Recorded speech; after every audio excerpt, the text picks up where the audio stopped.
అన్నదాత సుఖీభవ ద్వారా తెనాలిలో చేస్తున్న అనేక సేవా కార్యక్రమాల్లో భాగంగా గత 50 రోజులుగా తెనాలి బోసు రోడ్డులోని శ్రీ పొట్టి శ్రీరాములు విగ్రహం సెంటర్లో ఏర్పాటు చేసిన వేసవి చలివేంద్రంను మూసివేస్తున్నట్లు నిర్వాహకులు తెలిపారు. వర్షాకాలం వచ్చినందున చలివేంద్రాన్ని మూసివేస్తున్నామని, ఈ చలివేంద్రం ద్వారా మంచినీరు, మజ్జిగ అందించడం జరిగింది. దీనికి అనేక మంది దాతలు స్వచ్ఛందంగా ముందుకు వచ్చి సహాయ సహకారాలు అందించడం జరిగిందని చెప్పారు. బోసురోడ్లోని శ్రీ పొట్టి శ్రీరాములు విగ్రహం వద్ద ఏర్పాటు చేసిన చలివేంద్రంకు 1,50,000 రూపాయలను ఖర్చు చేయడం జరిగిందని నిర్వాహకులు చెప్పారు. ఈ సేవా కార్యక్రమానికి సహకరించిన ప్రతి ఒక్కరికి ధన్యవాదాలు తెలియజేశారు. ఈ చలివేంద్రం నిర్వహణ సమయంలో విద్యార్థులను ప్రోత్సహించడం కోసం గాను గుంటూరు మలినేని ఇంజనీరింగ్ కాలేజీలో బీటెక్ చదువుతున్న పేద విద్యార్థినికి శ్రీ దాసరి కోటేశ్వరరావు 5,000 రూపాయలు, అలాగే విజయవాడలో ఇంటర్మీడియట్ చదువుతున్న పాపకు 52,000 అవసరం కాగా హెల్పింగ్ హ్యాండ్స్ వారి ద్వారా 20,000 రూపాయలను, తెనాలి జయ శ్రీ గిఫ్ట్ సెంటర్ నిర్వాహకులు వెంకటేశ్వరరావు ద్వారా 20,000 రూపాయలను, పంచాయతీరాజ్ డిపార్ట్మెంట్లో పనిచేస్తున్న చంద్రశేఖర్ మూర్తి ఇరువురు ద్వారా 12,000 రూపాయలను అందించడం జరిగిందని వారు తెలియజేశారు.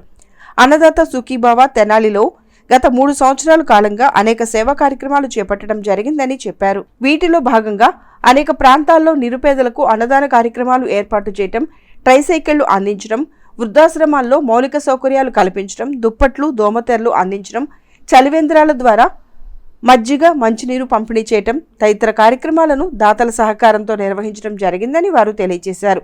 ఈ కార్యక్రమంలో తుల్లుమిల్లి పోతురాజు, కొత్తగొర్ల శ్రీనివాసరావు, ఓలేటి వెంకట ప్రతాప్, సందీప్, జీవి నారాయణ, దూలుపూడి శ్రీరామ్మూర్తి, సిక్కినం వరప్రతాప్, మునిపల్లి వెంకట రఘునాథరావు, బాణావత్తు బాలునాయక్, అరికాటి బాలసుబ్రహ్మణ్యం, రాచకొండ మురళీకృష్ణ కుమార్, డొక్కు శ్రీనివాస్ ప్రసాద్, అబ్దుల్ రజాక్, విశ్వనాథుని అంకినీడు ప్రసాద్, ప్రధానోపాధ్యాయులు కుర్ర శ్రీనివాసరావు, చాగంటి చంద్రశేఖర్, రెడ్డి బాలాజీ, పద్మ, కొత్తగొర్ల పూర్ణచంద్రరావు తదితరులు పాల్గొన్నారు. విజయవంతంగా కూడా నడిపించడం జరిగింది. దీనికి సపోర్ట్ చేసినటువంటి దాతలందరికీ కూడా, వారు ఇచ్చేసినప్పుడు కూడా రానప్పుడు కూడా వారి పేరున ధన్యవాదాలు తెలియజేస్తున్నాం. ఇలాంటి మంచి కార్యక్రమాలు సహకరించినందుకు వారికి, వారి కుటుంబానికి భగవంతుడు మంచి చేయాలని కోరుకుంటూ ఈ కార్యక్రమాన్ని గత 3 సంవత్సరాల క్రితం కరోనా సెకండ్ వేవ్ అప్పుడు మొదలుపెట్టడం జరిగింది. అప్పటి నుంచి కూడా అన్నదాన కార్యక్రమాలు చేస్తూ గత 2 సంవత్సరాల నుంచి కూడా ఈ కార్యక్రమాలు చేయడం జరిగింది. వీటి అన్నిటికి కూడా హాజరైనటువంటి మన గుమ్మడి వెంకటనారాయణ గారు మన పక్కనే ఉండటం అనేది మన అదృష్టంగా భావిస్తున్నాం. అదేవిధంగా ఈ మజ్జిగ పంపిణీ అనేది మన మిత్రులైనటువంటి పోతురాజు గారి మనసు నుంచి వచ్చినటువంటి ఆలోచన, వారికి కూడా ధన్యవాదాలు తెలియజేస్తున్నాం.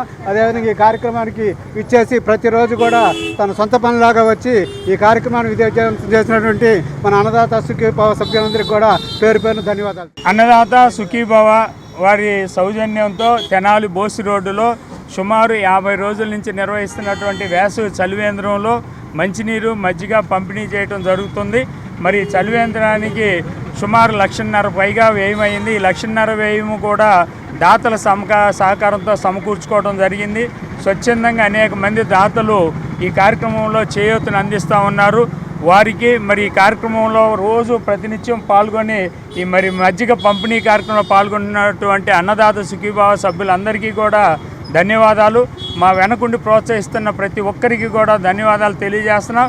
మరి చలివేంద్రం ప్రారంభించిన సమయంలోనే మలినేని ఇంజనీరింగ్ కాలేజీలో ఒక పేద విద్యార్థిని ఫీజుకు అవసరమైనటువంటి ఒక 5,000 రూపాయలని దాసరి కోటేశ్వరరావు గారు సహకారం అందించారు. మరి అలాగే విజయవాడలో ఎంపీసీ చదువుతున్నటువంటి ఒక పాపకి 52,000 రూపాయల ఫీజు అవసరమైంది.